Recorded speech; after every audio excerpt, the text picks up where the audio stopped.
Okay, so we are going to continue on with leadership and management.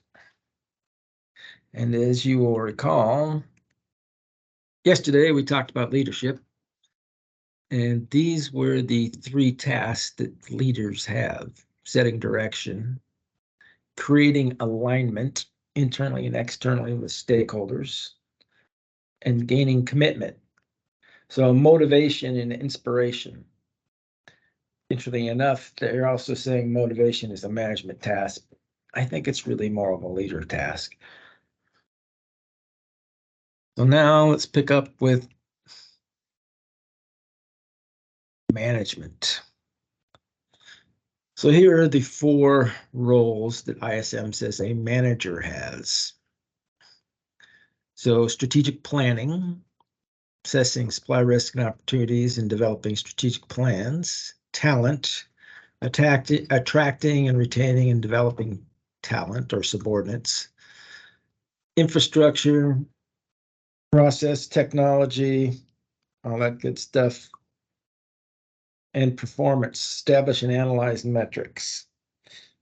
So that's a management task and not a leadership task, interestingly enough. So what is management? Word comes from the Italian, French, and Latin roots, which originally meant to handle, or somebody that was good with a horse, because that was the primary mode of transportation back then. Today, Webster defines it as conducting or supervising of something. And what do managers do? So there's some general theories based on the premise that managerial skills are transferable to and from any organization. And you'll see this PACCAR practices list like most large companies do.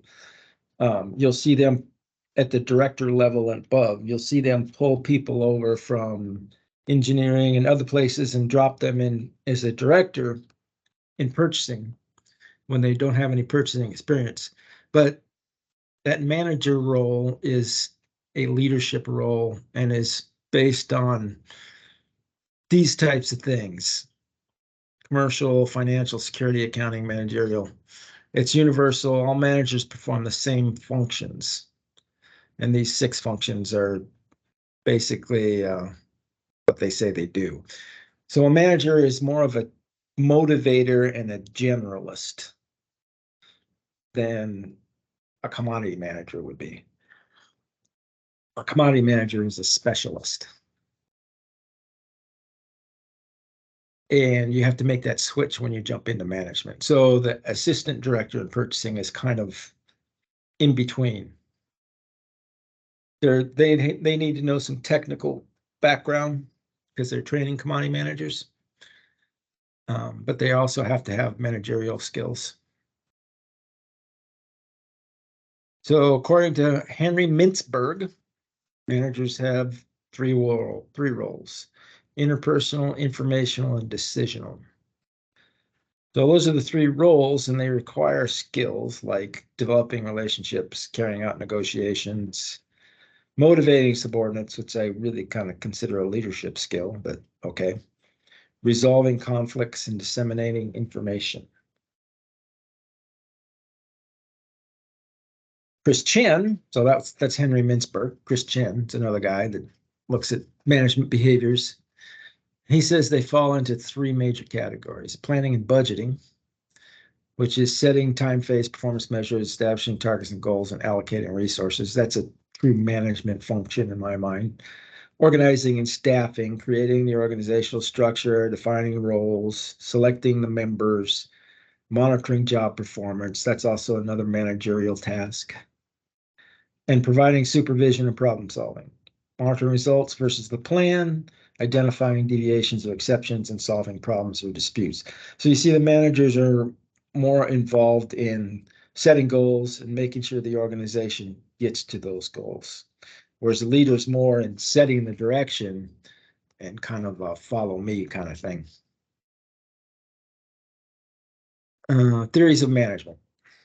So there's a number of theories of management they go through here.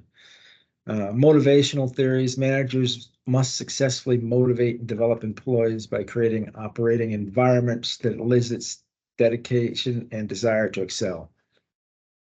And it's a little confusing. I would say that's more of a leadership, but okay.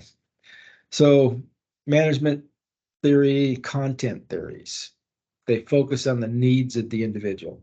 So you've heard of Maslow's hierarchy of needs. So basic needs like security are at the bottom of the pyramid, and they got to be satisfied before other higher level social needs like esteem and growth get satisfied, which are further up on the pyramid.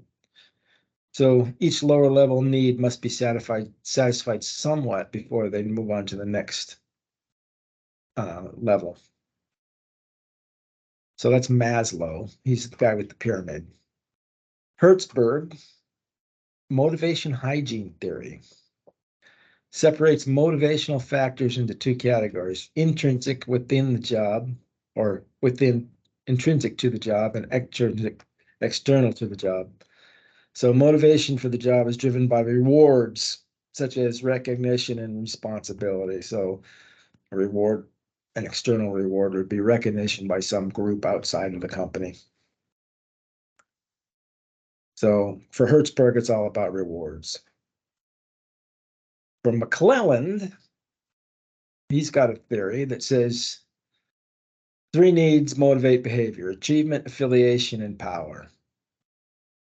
And it's got a couple of different deals for power, but not much on there. It's just you're gonna drive with one of these to be motivated.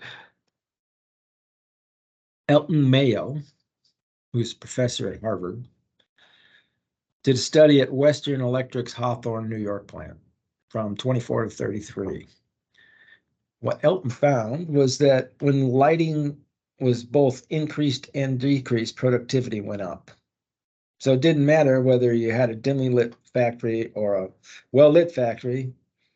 Either way, productivity went up. What he figured was that productivity would go up if management was concerned about worker welfare and supervisors paid attention to them. So productivity is not going up because of lighting, it's going up because your managers are watching you.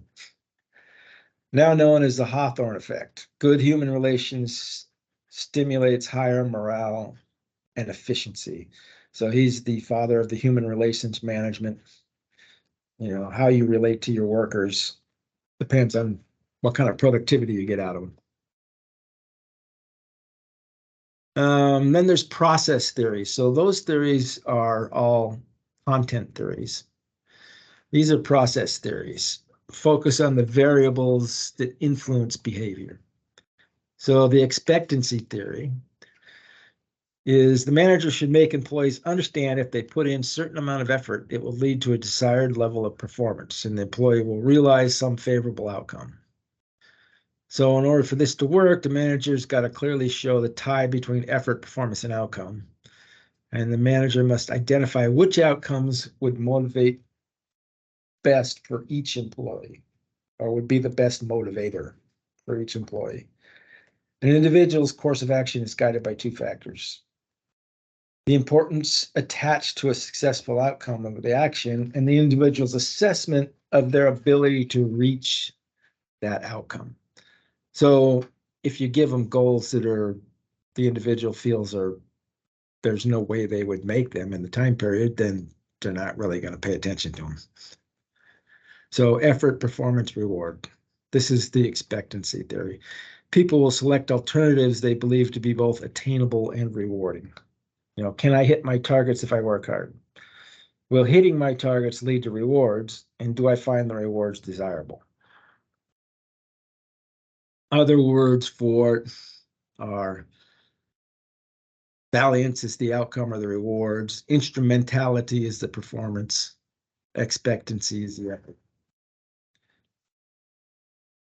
Path goal theory is another process theory. And effective leaders, according to this theory, give their employees a clear path to follow to achieve goals, removing pitfalls and obstacles. So managers will have to engage in different types of leadership behavior depending on the nature and the demands of a particular situation. So managers have to put on different motivational hats. Managers need to be proficient in all four types of behavior and will switch types to keep the employee on path. Achievement oriented. The leader focuses on encouraging excellence by setting challenging goals. And the directive path goal clarifying. So the leader provides employees with clear guidelines for the process and expectations for them, as well as how they should best carry out the task. So he's giving more guidance there than the achievement oriented. Supportive. Leaders pay attention to the needs and well-being of the employees and make work pleasant for them by being friendly and empathetic. So this is where your employees can come in and talk to you about their problems. And participative. The leader consults with employees on important decisions related to work, task goals, paths to reach goals, and enabling the employee to be directly involved in decision making. So each of these four is a distinct managerial leadership behavior. And you need, as a manager, you would need to jump between each of them depending on the individual and the situation. Oops. So the equity theory. Employee motivation is determined by how fairly or equitable they believe their work is judged in comparison to others. So each employee will make this assessment and the outcome, positive or negative, which will impact their job performance. And this one actually, I believe, is one of the more important ones. So if employees don't feel that they are treated fairly, they're not going to perform well. Or if they feel that the manager plays favorites or anything like that. Reinforcement theory. Oh, I like this one. So this is what I studied in psych in college. B.F. Skinner. He was an interesting guy, late 40s to early 50s. He was the one working with rats and birds, focuses on the consequences of behavior. So individuals are motivated to continue behaviors that are rewarded and stop behaviors that are not. So measurement, reward, or incentive programs, supply management, personnel share, and cost reductions through cash or stock options. And doesn't usually happen, but you know. But anyway, with Skinner, you got positive reinforcement. You know, you got positive manager praises the employee or gives them money. Got negative reinforcement, which the manager stops nagging the employee, takes something away that's negative. You've got punishment, which is negative consequences. The manager demotes the employee. And you've got extinction, which the manager just ignores the behavior. So those are your four B.F. Skinner outcomes. And it's kind of kind of a deal where you're just manipulating the employee to get them to do what you want them to do. All right. Then we've got management styles. So operational theories, job-centered. The big guy in the late 1800s or the 19th century was Frederick Taylor. And he observed that output of individuals' workers increased as a job was made more specialized, which Henry Ford picked up on and made the assembly line. Although you get to a point where if you're putting the same screw in the same bolt on the assembly line, you start peeking out there. And then came along Deming, applied by the Japanese in the 1950s and the Americans in the 80s, because the Americans all thought Deming was an idiot in the 50s. So he said, fine, I'll go to Japan. And then Japan started taking over the world in the 80s. And they're like, hey, this Deming guy may know what he's doing. But here's his 14 points. And you can go through them later. But I mean, it's pretty common sense stuff.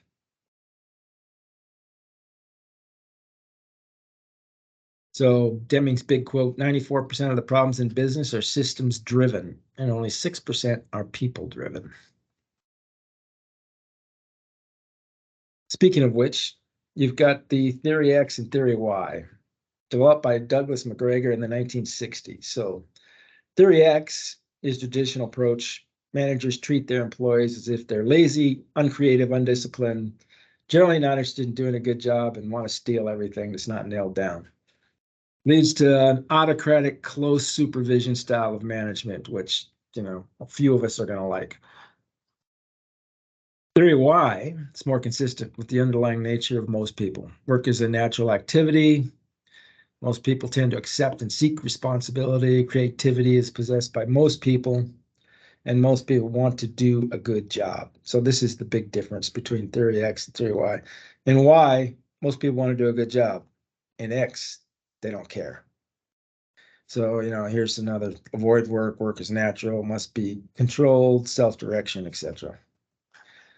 And this guy, William Auchi, and added theory Z in the 1980s. So Douglas McGregor in the 60s had X and Y.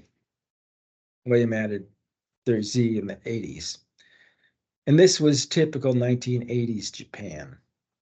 Integrates personal goals and employees with company goals. So long-term employment, slow but steady advancement, shared decision making at all levels, intense individual loyalty to the company. And that was Japan in the 1980s, although it's not Japan anymore, and it's certainly not America. So I don't know really how effective the theory Z is, but it came out of Japan in the 1980s, and that's how they operated until they had their big crash and everybody lost their job. Here is a timeline. You're not going to have to know that in this detail, but if you're interested, kind of gives you the timeline on management theories.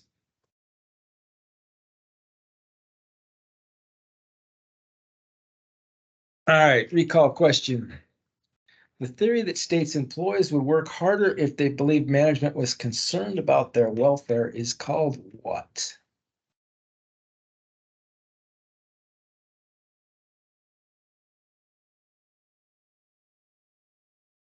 I gave you a hint. This is the one where they added more light and took away light. Didn't have any effect. Yes, that was B, the Hawthorne effect. Yeah, Hawthorne effect. That A, better a be ruled out C and D. Yeah. Yeah, B, Hawthorne effect. Nope, wrong question. Let's look at the right question. No, it is the right question. B, Hawthorne effect. There we go. All right. There are 6 more questions out there. Questions 7 through 12. You go ahead and get on them, and we'll go over. Raise your hand when you get done, or we'll go over about 5 till. You have to scroll up a little bit to find the questions. They're posted out there yesterday.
Yeah, you're getting fast.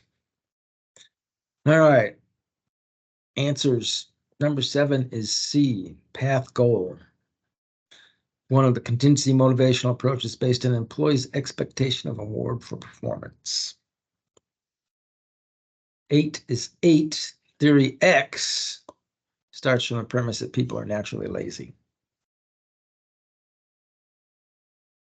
And 9 is also alpha because the 6 managerial activities are techno, commercial, financial, security, accounting, and managerial. It's just a memorization question. 10 is Bravo. The 4 major managerial roles are strategic planning, talent acquisition and retention, infrastructure, deployment, and performance analysis. That's from this slide here.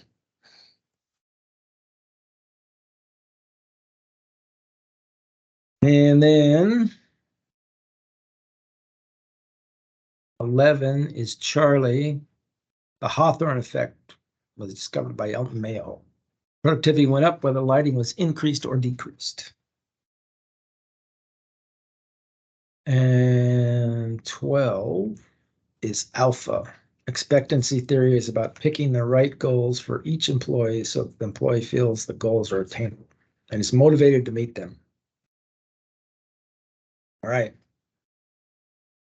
Next, tomorrow, we start in on succession planning. All right. Sounds good. That's all I got for you. Talk to you later. Okay. Yep. Talk to you later, Rick. Thank you. All right, Aaron. Bye.